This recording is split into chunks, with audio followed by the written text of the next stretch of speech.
Hello అందరికీ, ఇది Trimbakeshwar temple Nashik మహారాష్ట్రలో ఉన్నది. ఇది జ్యోతిర్లింగాల్లో ఒకటైన మహాప్రసిద్ధి చెందిన పుణ్యక్షేత్రం. ఇక్కడ మనకి పరమశివుడు దర్శనమిస్తారు. ఇక్కడ శివలింగం అంతా కూడా అలంకరణ చాలా బాగుందండి.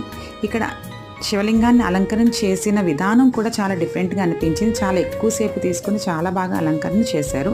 మేమైతే షిరిడి నుంచి నాసిక్కి బై రోడ్ వచ్చామండి. ఇది మనకి 93 కిలోమీటర్స్ తీసుకుంటుంది. 1 అవర్ 40 మినిట్స్ పడుతుంది టు 2 అవర్స్ పడుతుందండి. ఈ గుడికి రావడం మాకు చాలా మంచిగా అనిపించింది. ఎందుకంటే ఇది జ్యోతిర్లింగాల్లో ఒకటైన గుడి కాబట్టి దీన్ని దర్శనం చేసుకోవడం చాలా మంచిగా అనిపించింది.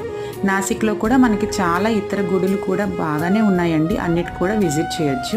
ఎవరైనా షిరిడి వెళ్ళి నెక్స్ట్ విజిట్ ఏంటి అనుకుంటే మాత్రం నాసిక్ తప్పకుండా విజిట్ చేయండి. ఒక మంచి ఎక్స్పీరియన్స్ని గెయిన్ చేయొచ్చు. వీలైతే ఎవరైనా సరే ఈ టెంపుల్ని దర్శించుకోండి. Thank you for watching my video.